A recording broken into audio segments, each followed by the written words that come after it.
एक भाई ने सवाल पूछा है कि मैं इस दुनिया में क्यों हूँ। तो भाई इसकी वजह तो तुम्हारे माँ बाप हैं। जो तुम्हारा शरीर है वो शरीर तुम्हारे माँ बाप से तुम्हें मिला है।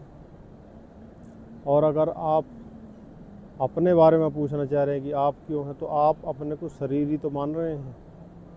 शरीर के माध्यम से ही तो आपकी ये चेतना जो इस संसार को अनुभव कर रही है, और तुम्हारे शरीर को भी तो चेतना ही अनुभव कर रही है।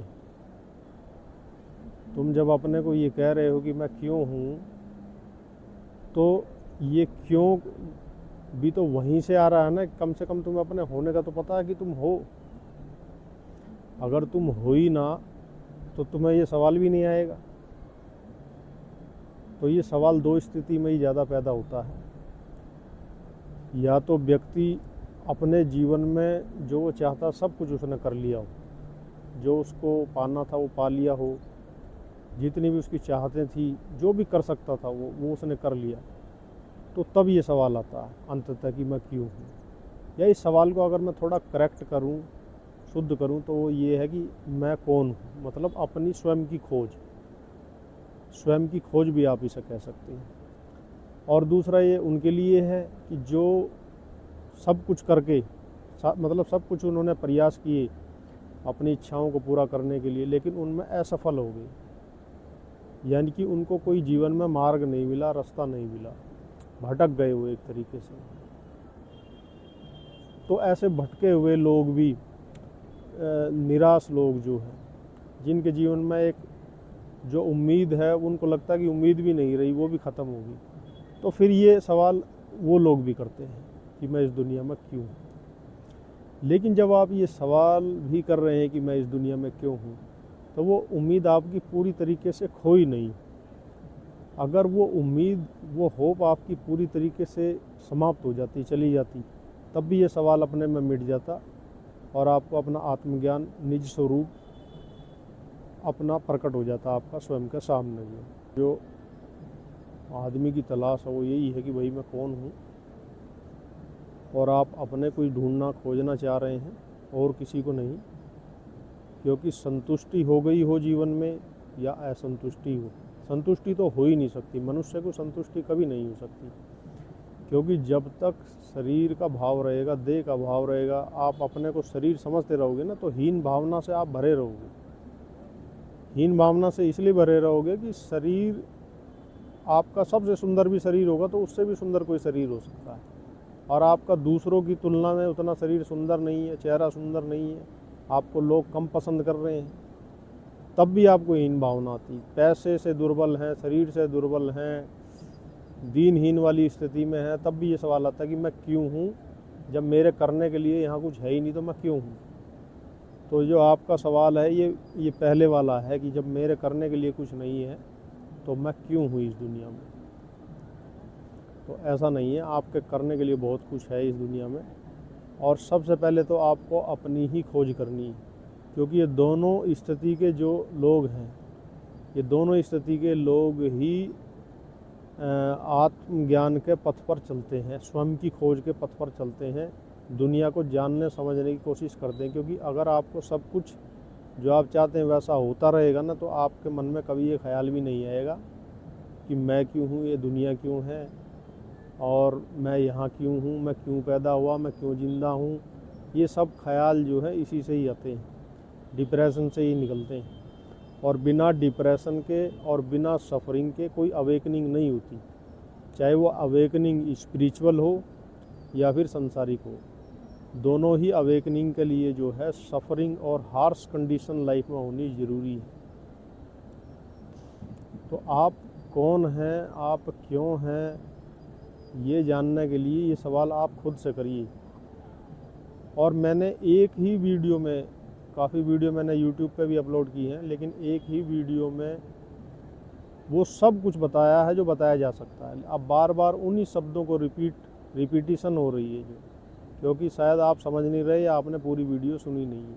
अगर नहीं सुनी है तो वो पहले वाली भी पूरी वीडियो देखिए। एक एक वीडियो को जब आप गहराई से सुनेंगे तो आपके अपने प्रश्नों का जवाब भी आपको मिलता चला जाएगा जो है। फिर ये भी बात आपको बता ही देता हूँ कि मैं क्यों हूँ। जब आप ऐसा सोचते हैं मैं क्यों हूँ, तो कभी आप ऐसा सोचते हैं कि आप कौन हैं? आप कभी अपने अस्तित्व की जांच करते हैं? क्योंकि ये सवाल भी तो आपको, जब आप जागे हुए हैं तभी तो आ रहा है। ये सवाल आपको नींद में क्यों नहीं परेशान करता? जब आप नींद में चले जाते हो, सो जाते हो, तो फिर ये सवाल क्यों नहीं पूछते कि मैं कौन हूँ? फिर वो सवाल पूछने वाला कहाँ चला गया जो है? और अध्यात्म में कोई भी ऐसा सटीक जवाब नहीं है कि कोई आपने प्रश्न किया और उसका जो है मैंने उसका आंसर कर दिया और आप संतुष्ट हो गए, नहीं। क्योंकि ये जब तक ये सवाल पूछने वाला जिंदा है, जब तक ये सवाल पूछने वाला आपके अंदर जो व्यक्तित्व है जब तक ये बना हुआ है, तब तक कोई भी आंसर आपको सेटिस्फाई नहीं कर सकता है। क्योंकि आंसर से क्वेश्चन जन्म लेगा, क्वेश्चन से आंसर जन्म लेगा, और यही जो है श्रृंखला चलती रहेगी। ये नेवर एंडिंग वाला प्रोसेस है। तो जो सवाल करने वाला आपके अंदर है, आप उसे ही क्वेश्चन कीजिए, उसके एग्जिस्टेंस को क्वेश्चन कीजिए, तो वहीं से आपको ये जो है काफ़ी मिस्टिकल एक्सपीरियंसेस भी होंगे। और दूसरा, वहीं से आपको असली जवाब मिलेगा, जो असली सत्य है वहीं से ही मिलेगा, वहीं छिपा हुआ है वो। तो आप क्यों हैं? क्योंकि आप भैया इस दुनिया में कुछ अनुभव करने के लिए आए हैं, आपको एक्सपीरियंस करने हैं। और हर एक आदमी कुछ ना कुछ अनुभव करने में ही लगा हुआ है। अगर कुछ अनुभव आदमी को नहीं मिले तो ये भागदौड़ भी समाप्त हो जाए।